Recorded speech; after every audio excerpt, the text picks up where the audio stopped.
ನಮಸ್ಕಾರ, ನೀವು ನೋಡ್ತಾ ಇದ್ದೀರಾ ಸುಮನ್ ಟಿವಿ ಕನ್ನಡ. ನಾನು ಮಹೇಶ್.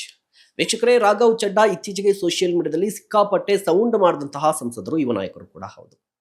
ಆಮ್ ಆದ್ಮಿ ಪಕ್ಷದ ರಾಜ್ಯಸಭಾ ಸದಸ್ಯರು ರೀಚಾರ್ಜ್ ಆಗಿರ್ಬೋದು, ಜನಸಾಮಾನ್ಯರು ಪಡ್ತಾ ಇರುವಂತಹ ಕಷ್ಟದ ಬಗ್ಗೆ ಅವರು ಸದನದಲ್ಲಿ ಪ್ರಸ್ತಾಪ ಮಾಡ್ತಾ ಇದ್ರು, ಸಂಸತ್ತಲ್ಲಿ ಧ್ವನಿ ಎತ್ತಾ ಇದ್ರು. ಅವ್ರ ಬಗ್ಗೆ ಸಾಕಷ್ಟು ಮೆಚ್ಚುಗೆ ಕೂಡ ಸೋಷಿಯಲ್ ಮೀಡಿಯಾದಲ್ಲಿ ವ್ಯಕ್ತವಾಗ್ತಾ ಇತ್ತು. ಆದರೆ ಆಮ್ ಆದ್ಮಿ ಪಕ್ಷ ಇತ್ತೀಚೆಗೆ ಒಂದು ನಿರ್ಧಾರವನ್ನ ತೆಗೆದುಕೊಂಡಿದೆ. ರಾಜ್ಯಸಭಾ ಉಪನಾಯಕ ಸ್ಥಾನದಿಂದ ಅವರನ್ನ ವಜಾಗೊಳಿಸಿದೆ.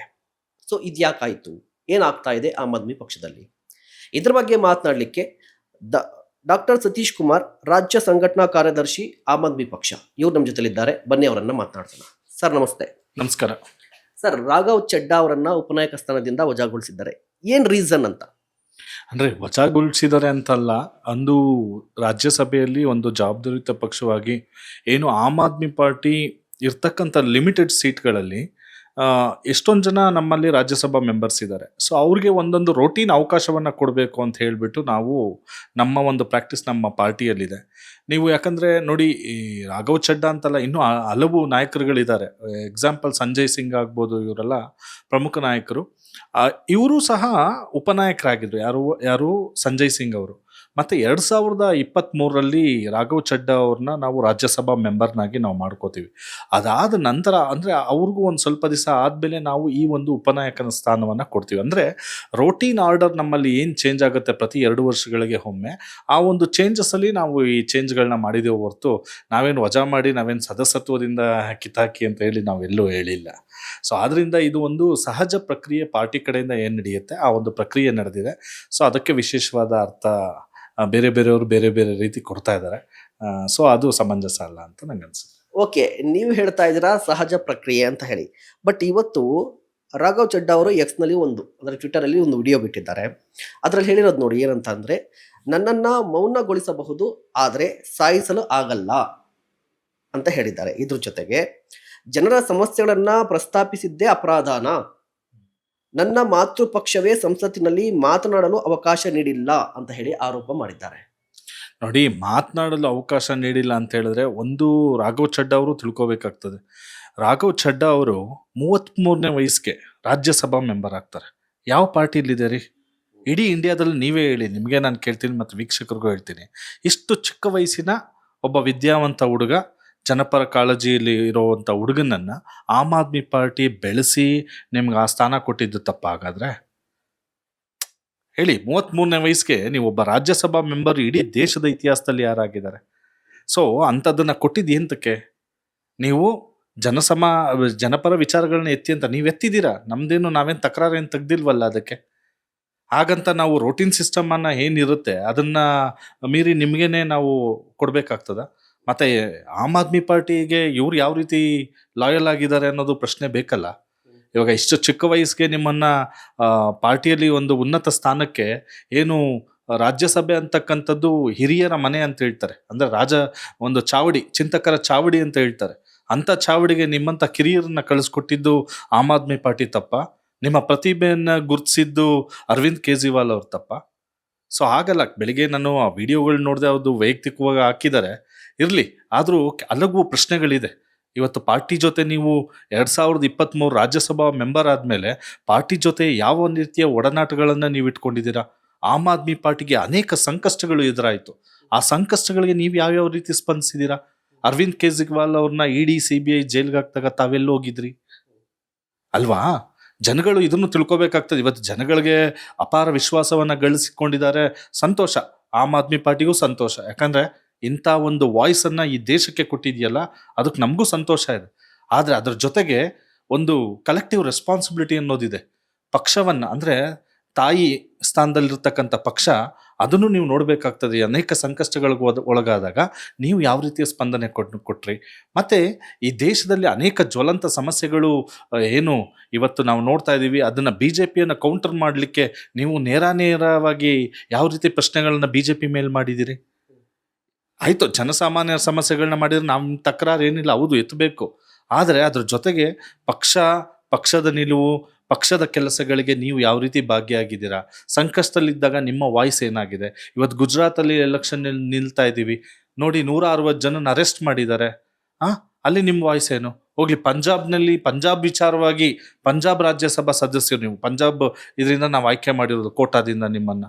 ಅಲ್ಲಿನ ವಿಚಾರಗಳಿಗೆ ಎಷ್ಟು ನೀವು ಸ್ಪಂದನೆ ಮಾಡಿದ್ದೀರಾ, ಪಾರ್ಟಿ ಆಕ್ಟಿವಿಟೀಸಲ್ಲಿ ನೀವು ಎಷ್ಟು ಭಾಗವಹಿಸಿದ್ದೀರಾ, ಅದು ಮುಖ್ಯ ಅಲ್ವಾ. ಸುಮ್ಮನೆ ರಾಜ್ಯಸಭಾ ಮೆಂಬರ್ ಕೊಟ್ಟಿದ್ದೀವಿ ಅಂತ ಹೇಳ್ಬಿಟ್ಟು ನೀವು ಜನರ ಬಗ್ಗೆ ಕೇಳಿ ಜನರ ವಿಶ್ವಾಸ ಗಳಿಸ್ಕೊಂಡಿದ್ದೀರಾ, ಆದರೆ ಪಾರ್ಟಿ ವಿಶ್ವಾಸನೂ ಕಳಿಸ್ಕೋಬೇಕಲ್ವಾ ಒಬ್ಬ ರಾಜ್ಯಸಭಾ ಸದಸ್ಯ.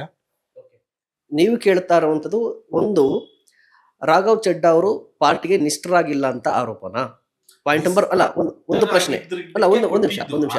ನಿಷ್ಠರಾಗಿಲ್ಲ ಅಂತ ಆರೋಪನಾ, ಅಥವಾ ರಾಘವ್ ಚಡ್ಡಾ ಅವರ ಜನಪ್ರಿಯತೆ ಹೆಚ್ಚಾಗ್ತಾ ಇದೆ ಅರವಿಂದ್ ಕೇಜ್ರಿವಾಲ್ಗಿಂತ ಹೆಚ್ಚು ಅಂತ ಹೇಳಿ ಈ ರೀತಿಯ ಕ್ರಮನ? ನೋಡಿ, ನಿಷ್ಠೆ ಅಂತ ನಾವೇನು ನಿಷ್ಠರಾಗಿದ್ದಕ್ಕೆ ನಿಮಗೆ ಕೊಟ್ಟಿದ್ದು ನಾವು, ಮತ್ತೆ ಜನಪ್ರಿಯತೆ ಅಂತೇಳಿ ಆ ಥರ ಹೊಟ್ಟೆ ಕಿಚ್ಚ 33 ವರ್ಷಕ್ಕೆ ನಿಮ್ಮನ್ನ ಯಾರು ಕಳಿಸ್ತಾ ಇದ್ದಾರ್ರಿ? ಇಲ್ಲ, ಅದೊಂದು ಪ್ರಶ್ನೆ ನಿಮ್ಗೆ ಅರ್ಥ ಆಗಿಲ್ಲ. ಏನಂತ ಹೇಳಿದ್ರೆ ನಿಷ್ಠೆ ಅಂದ್ರೆ ರಾಘವ್ ಚಡ್ಡಾ ಆಮ್ ಆದ್ಮಿ ಪಕ್ಷಕ್ಕೆ ನಿಷ್ಠರಾಗಿ ಇರ್ಲಿಲ್ಲ ಅನ್ನುವ ಆರೋಪನ? ನೋಡಿ, ನಿಷ್ಠರಾಗಿರ್ಲಿಲ್ಲ ಅಂತಕ್ಕಂಥದ್ದು ಅಂತಲ್ಲ, ಎರಡೂ ಇದೆ, ಎಲ್ಲಾನು ಇದೆ. ನಾನು ಹೇಳ್ತಾ ಇರೋದು ರಾಜ್ಯಸಭಾ ಮೆಂಬರ್ ಆಗಿ ಜನಸಾಮಾನ್ಯರ ಸಮಸ್ಯೆಗಳನ್ನು ಎತ್ತಬೇಕಾದ್ರೆ ಗುರುತರವಾದ ಸಮಸ್ಯೆಗೆ ನೋಡಿ SIR ಬಗ್ಗೆ ಅವರೆಷ್ಟು ವಾಯ್ಸ್ ತೆಗೆದಿದ್ದಾರೆ. ನೋಡಿ, ಲಿಮಿಟೆಡ್ ಸೀಟ್ ಇರೋದು, ಲಿಮಿಟೆಡ್ ಏನು ಒಂದು ಟಾಕಿಂಗ್ ಟೈಮನ್ನು ನಮಗೆ ಅಲ್ಲಿ ಕೊಡ್ತಕ್ಕಂಥದ್ದು. ಆ ಟೈಮ್ಗಳಲ್ಲಿ ಅವ್ರ ಪಾಪ್ಯುಲಾರಿಟಿ, ಅವರ ವೈಯಕ್ತಿಕ ವರ್ಚಸ್ಸನ್ನು ಇಂಪ್ರೂವ್ ಮಾಡ್ಕೊಳ್ಳಿಕ್ಕೆ ಮಾತಾಡ್ಕೊಂಡು ಹೋದ್ರೆ ನಾವೇನು ಮಾಡೋಕ್ಕಾಗತ್ತೆ? ಪಾರ್ಟಿಗೆ ಏನು ಬೆನಿಫಿಟ್ ಆಯಿತು? ಪಾಯಿಂಟ್ಗೆ ಬಂದ್ರಿ. ನೀವು ಹೇಳ್ತಾ ಇದ್ರಿ ಇದು ಸಹಜ ಪ್ರಕ್ರಿಯೆ, ಆರಂಭದಲ್ಲಿ 2 ವರ್ಷ ಆದ್ಮೇಲೆ ಸಹಜ ಪ್ರಕ್ರಿಯೆ ಅಂತ. ಒಂದು ನಿಮಿಷ ಅಲ್ಲ, ಸಹಜ ಪ್ರಕ್ರಿಯೆ ಆಗಿರ್ಬೋದು ಅಂತ ಹೇಳಿದ್ರೆ ಓಕೆ, ಒಂದು ನಿಮಿಷ. ಈಗ ಸಹಜ ಪ್ರಕ್ರಿಯೆನ ಅಥವಾ ರಾಘವ್ ಚಡ್ಡಾ ಪಾರ್ಟಿಗೆ ನಿಷ್ಠರಾಗಿಲ್ಲ ಅನ್ನುವಂತ ಆರೋಪನ? ನೋಡಿ, ಇವಾಗ ನಿಮ್ಮ ಪ್ರಶ್ನೆ ಏನು? ಅವ್ರನ್ನ ನಮ್ಮ ಪಾರ್ಟಿಯಿಂದ ಎತ್ತಿದ್ರು ಅಂತನಾ, ಇಲ್ಲ ಅವ್ರ ಫೇವರ್ ಆಗಿ ನೀವು ಮಾತಾಡ್ತಿದ್ದೀರಾ? ಈಗ ನೋಡಿ, ಈಗ ವಜಾ ಮಾಡಿದ್ದಾರೆ ಅಂದ್ರೆ ರೀಸನ್ ಏನು? ನೋಡಿ, ರೀಸನ್ ನಾವು ಹೇಳ್ಬಿಟ್ಟಿದೀವಿ. ನಮ್ಮಲ್ಲಿ ರೋಟಿನ್ ಸಿಸ್ಟಮ್ ಇದೆ. ಇದು ಬೆಳಿಗ್ಗೆ ಅವ್ರು ಏನು ಸ್ಪೆಷಲ್ ಆಗಿ ವಿಡಿಯೋ ಹಾಕಿ ಒಂದು ಟಾಂಗ್ ಕೊಡೋ ರೀತಿಯಲ್ಲಿ ಮಾತಾಡಿದಾರಲ್ಲ, ಅದಕ್ಕೆ ನಾನು ಹೇಳ್ತಾ ಇರೋದು.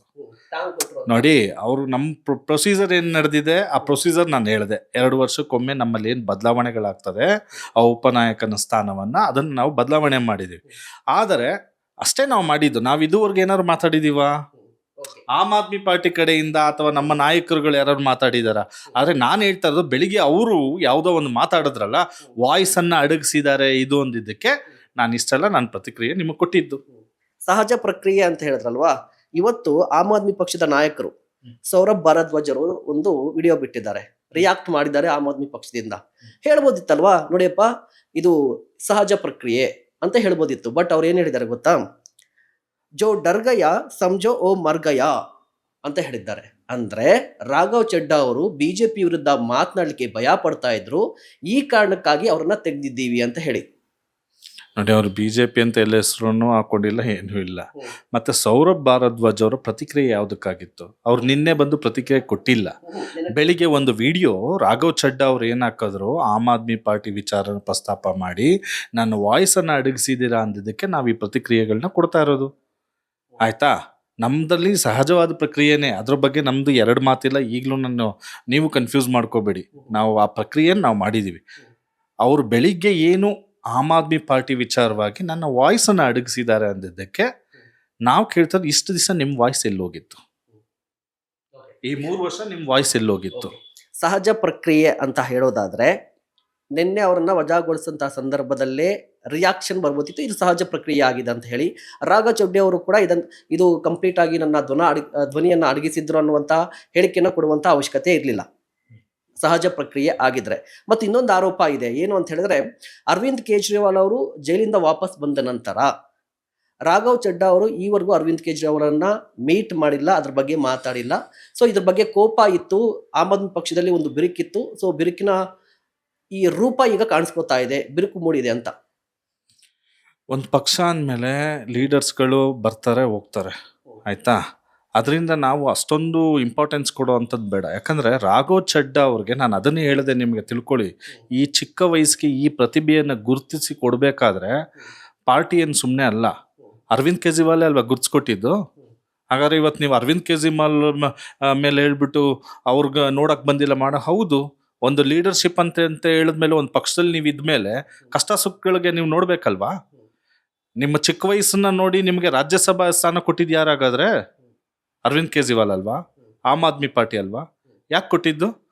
ನಿಮಗೆ ಗೊತ್ತಲ್ಲ, ಇವತ್ತು ರಾಜ್ಯಸಭಾ ಮೆಂಬರ್ಗಳು ಮಾಡೋಕ್ಕೆ ಬೇರೆ ಬೇರೆ ಪಾರ್ಟಿಗಳಲ್ಲಿ ಎಷ್ಟೆಷ್ಟು ಕೋಟಿಗಳಿಗೆ ಡಿಮ್ಯಾಂಡ್ ಮಾಡ್ತಾರೆ, ಅದನ್ನ ಮಾರಾಟ ಮಾಡ್ತಾರೆ. ನಾವೇನು ಮಾರಾಟ ಮಾಡಿದ್ವಿ ಹಾಗಾದ್ರೆ ರಾಘವ್ ಚಡ್ಡಾ ಅವ್ರಿಗೆ? ಹೌದು, ರಾಘವ್ ಚಡ್ಡಾ ಅವರಲ್ಲಿ ಒಂದು ವಾಕ್ಚಾತುರ್ಯ ಇದೆ, ಜನಸಾಮಾನ್ಯರ ಕಾಳಜಿ ಇದೆ. ನೋಡಿ, ಅವರೊಬ್ಬರೇ ಅಲ್ಲ, ನಮ್ಮ ಆಮ್ ಆದ್ಮಿ ಪಾರ್ಟಿಯ ರಾಜ್ಯಸಭಾ ಎಲ್ಲ ಮೆಂಬರ್ಗಳ ಭಾಷಣನೂ ನೀವು ನೋಡಿ, ನಾವು ಎತ್ತಿರೋ ಇಶ್ಯೂಗಳು. ಆದರೆ ಅಚಾನಕ್ ಇವ್ರದ್ದು ಅದು ಯಾವ ಲಿಂಕಲ್ಲಿ ಸ್ವಲ್ಪ ವೈರಲ್ ಆಗಿದೆಯೋ ಆಗಿದೆ, ಸ್ವಲ್ಪ ಪಾಪ್ಯುಲಾರಿಟಿ ಆಗಿದೆ. ಆದರೆ ಎಲ್ಲರೂ ಸಂಜಯ್ ಸಿಂಗ್ ಭಾಷಣನೂ ನೀವು ಗಮನಿಸಿ. ಓಕೆ, ಈಗ ಪಾಪ್ಯುಲರ್ ಆಗಿರೋದು ಆಮ್ ಆದ್ಮಿ ಪಕ್ಷಕ್ಕೆ ಪ್ಲಸ್ ಆಗಿದೆಯಾ ಮೈನಸ್ ಆಗಿದೆಯಾ? ಪ್ಲಸ್ಸು ಆಗಿದೆ, ಪ್ಲಸ್ಸೇ ಆಗಿದೆ, ನಾವೇನು ಮೈನಸ್ ಅಂತ ಹೇಳಲ್ಲ. ಯಾಕಂದರೆ ಇವತ್ತು ಅವರು ರಾಘವ್ ಚಡ್ಡಾ ಅವರು ನಮ್ಮಲ್ಲಿ ಏನೇ ಭಿನ್ನಾಭಿಪ್ರಾಯ ಇದ್ದರೂ ಅಥವಾ ವೈಮನಸ್ಯ ಇದ್ದರೂ ಅವರು ಆಮ್ ಆದ್ಮಿ ಪಾರ್ಟಿ ಸದಸ್ಯರೇ. ಸೊ ಯಾವಾಗ ರಾಜ್ಯಸಭಾ ಸದಸ್ಯರಾಗ್ತಾರೋ 6 ವರ್ಷ ಅವರು ಆ ಪಾರ್ಟಿಗೆ ಇರಬೇಕಾಗ್ತದೆ ಅಲ್ವಾ? ಸೊ ಅವ್ರು ಯಾವತ್ತಿದ್ರು ನೋಡಿ, AAPLಯಿಂದ ಅವ್ರು ಆಯ್ಕೆ ಆಗಿದ್ದಾರೆ, ಇನ್ನೂ 2 ವರ್ಷ ಅವ್ರ ಟೆನ್ಯೂರ್ ಇದೆ, ಅವರು ಆಮ್ ಆದ್ಮಿ ಪಾರ್ಟಿ ಸದಸ್ಯರೇ, ಅದರಲ್ಲಿ 2 ಮಾತಿಲ್ಲ. ಓಕೆ, ಇನ್ನೊಂದು ನೀವು ಹೇಳ್ತಾ ಇದ್ರು, ಈಗ ಆಮ್ ಆದ್ಮಿ ಪಕ್ಷ ಅಂತ ಹೇಳಿದ್ರೆ ಕಂಪ್ಲೀಟ್ ಆಗಿ ಐಡಿಯಾಲಜಿ ಅಂತ ಬಂದಾಗ ಬಿಜೆಪಿ, ಕಾಂಗ್ರೆಸ್ ಈಗಿರುವಂತಹ ಪಕ್ಷಗಳನ್ನ ಬಿಟ್ಟು ಹೊಸದಾಗಿ ಹೊಸ ಥಿಂಕಿಂಗ್ ಅನ್ನ ಮಾಡುವಂಥದ್ದು, ಹೊಸದಾಗಿ ಮಾತನಾಡುವಂತಹ ಐಡಿಯಾಗಳಿಗೆ ಅವಕಾಶವನ್ನ ಕೊಡಬೇಕು ಅಂತ ಆಮ್ ಆದ್ಮಿ ಪಾರ್ಟಿ ಬಂದಿದ್ದು. ಸೊ ಆ ಹಿನ್ನೆಲೆಯಲ್ಲಿ ನೋಡೋದಾದ್ರೆ ರಾಘವ್ ಚಡ್ಡಾ ಅವರು ಹೊಸ ಐಡಿಯಾಗಳನ್ನ, ಹೊಸ ವಿಚಾರಗಳನ್ನ ಪ್ರಸ್ತಾಪ ಮಾಡ್ತಾ ಇದ್ರು. ಅಂದ್ರೆ ಯಾವುದು ಸಾಂಪ್ರದಾಯಿಕವಾಗಿ ರಾಜಕೀಯ ನಡೀತಿತ್ತಲ್ವಾ, ಸಾಂಪ್ರದಾಯಿಕವಾಗಿ ಬಿಜೆಪಿಯನ್ನ ಟೀಕೆ ಮಾಡೋದು, ಕಾಂಗ್ರೆಸ್ ಅನ್ನ ಟೀಕೆ ಮಾಡೋದು, ಅದೆಲ್ಲವೂ ಬಿಟ್ಟು ಹೊಸ ಹೊಸ ವಿಚಾರವನ್ನ ತೆಗೆದುಕೊಳ್ತಾ ಇದ್ರು. ಇದು ಆಮ್ ಆದ್ಮಿ ಪಕ್ಷದ ಐಡಿಯಾಲಜಿ ಕೂಡ ಹೌದು ಅಂತ ನಾನು ಅನ್ಕೋತಾ ಇದ್ದೀನಿ. ಸೊ ಆ ವಿಚಾರಗಳನ್ನ ತೆಗೆದಿದ್ದೆ ಅವ್ರಿಗೆ ಮೈನಸ್ ಆಯ್ತಾ? ಮೈನಸ್ ಅಂತ ಯಾಕಂತೀರಾ? ನಾವು ಅದನ್ನ ಮಾತಾಡೋದಕ್ಕೆ ಅಲ್ವಾ ಅವ್ರನ್ನ ಕಳ್ಸಿದ್ದು. ನೋಡಿ, ನೀವು ಕಂಪ್ಲೀಟು ರಾಜ್ಯಸಭಾ ಇದನ್ನ ನೀವು ಅರ್ಥ ಮಾಡ್ಕೋಬೇಕು. ಇಷ್ಟು ಚಿಕ್ಕ ವಯಸ್ಸಿಗೆ ಅವ್ರನ್ನ ಕಳಿಸಿದ್ದಾರೆ ಅಂತ ಹೇಳಿದ್ರೆ ಪಾರ್ಟಿಯ ತಲೆಯಲ್ಲಿ ಏನಿತ್ತು, ಈ ವಾಯ್ಸ್ ಮಾಡ್ಲಿ ಅಂತಾನೆ ಇದ್ದಿದ್ದು. ಆದರೆ ರಾಜ್ಯಸಭಾ ಸದಸ್ಯನಿಗೆ ಇನ್ನೊಂದು ಬಾಧ್ಯತೆನೂ ಇರುತ್ತೆ. ಅವನ ಪಕ್ಷ, ಮಾತೃ ಪಕ್ಷ ಅಂತ ಏನು ಆಯ್ಕೆ ಮಾಡಿ ಕಳಿಸಿರ್ತಾರಲ್ಲ, ಅದ್ರ ಸಂಕಷ್ಟದ ಸಮಯದಲ್ಲಿ ಅದರ ಜೊತೆಗೆ ನಿಲ್ತಕ್ಕಂಥದ್ದು ಒಂದು ಬದ್ಧತೆ ಇರಬೇಕು. ನಾವು ವಾಯ್ಸ್ ರೈಸ್ ಮಾಡಿದ್ದಕ್ಕೆ ನಾವು ಇದು ಮಾಡಿಲ್ಲ, ಅದು ತೆಗಿಲಿ ಅಂತಾನೆ ಎಲ್ಲರೂ ತೆಗಿತಾರೆ. ನಾಳೆ ನಿಮ್ಮನ್ನ ಮಾಡಿ ಕಳ್ಸೋರು ಅಥವಾ ನನ್ನನ್ನು ಮಾಡಿ ಕಳ್ಸೋರು ನಾನು ಹೋಗಿ ತೆಗಿತೀನಿ, ಅದರಲ್ಲೇನು ಭಿನ್ನಾಭಿಪ್ರಾಯ ಏನು ಬೇಡ. ಆಮ್ ಆದ್ಮಿ ಪಾರ್ಟಿ ವಾಯ್ಸೇ ಅದೇ. ನಾನು ಆರೋಪದ ಬಗ್ಗೆ ಹೇಳ್ತಾ ಇದ್ದೀನಿ, ಸೋಷಿಯಲ್ ಮೀಡಿಯಾದಲ್ಲಿ ನಡೀತಾ ಇರೋಂಥ ಆರೋಪ ಏನು ಅಂತ ಹೇಳಿದ್ರೆ, ಸಿಂಪಲ್ ಆಗಿ ರಾಘವ್ ಚಡ್ಡಾ ಅವರು ಆಮ್ ಆದ್ಮಿ ಪಕ್ಷದ ಜೊತೆ ನಿಂತ್ಕೊಳ್ಳಿಲ್ಲ, ಈ ಕಾರಣಕ್ಕಾಗಿ ವಜಾಗೊಳಿಸಿದ್ರು ಇರ್ಬೋದು. ಅಂದ್ರೆ ನಾಯಕ ಸ್ಥಾನವನ್ನ ವಜಾಗೊಳಿಸೋದೇನಿಲ್ಲ. ಅವರು ಅಮಾನತು ಮಾಡಿದ್ರೆ, ನೀವು AAP ರಾಜ್ಯಸಭಾ ಮೆಂಬರ್ ಇಂದ ತೆಗೆದ್ರೆ ಅದೊಂದು ಗಂಭೀರ ವಿಚಾರ. ಇದು ಉಪನಾಯಕನ ಸ್ಥಾನ ತೆಗ್ದಿರೋದು, ಅದನ್ನ ಅಷ್ಟೊಂದು ವೈಭವೀಕರಣ ಮಾಡೋದೇನು ಬೇಕಾಗಿಲ್ಲ ಅಂತ ನಂಗೆ ಅನ್ಸುತ್ತೆ. Thank you so much. Thank you. ವೀಕ್ಷಕರೇ, ಗಮನಿಸಿದ್ರ ರಾಘವ್ ಚಡ್ಡಾ ಸಾಕಷ್ಟು ಚರ್ಚೆಯಲ್ಲಿ ಇರುವಂತಹ ವ್ಯಕ್ತಿ. ಈಗ ಆಮ್ ಆದ್ಮಿ ಪಕ್ಷ ಅವರನ್ನ ರಾಜ್ಯಸಭಾ ಉಪನಾಯಕ ಸ್ಥಾನದಿಂದ ವಜಾಗೊಳಿಸಿದ್ದು ಕೂಡ ಅಷ್ಟೇ ಚರ್ಚೆಗೆ ಗ್ರಾಸವಾಗಿದೆ. ಇಂತಹ ಮತ್ತಷ್ಟು ಕಂಟೆಂಟ್ಗಾಗಿ ನೋಡ್ತಾ ಇರಿ ಸುಮನ್ ಟಿವಿ ಕನ್ನಡ.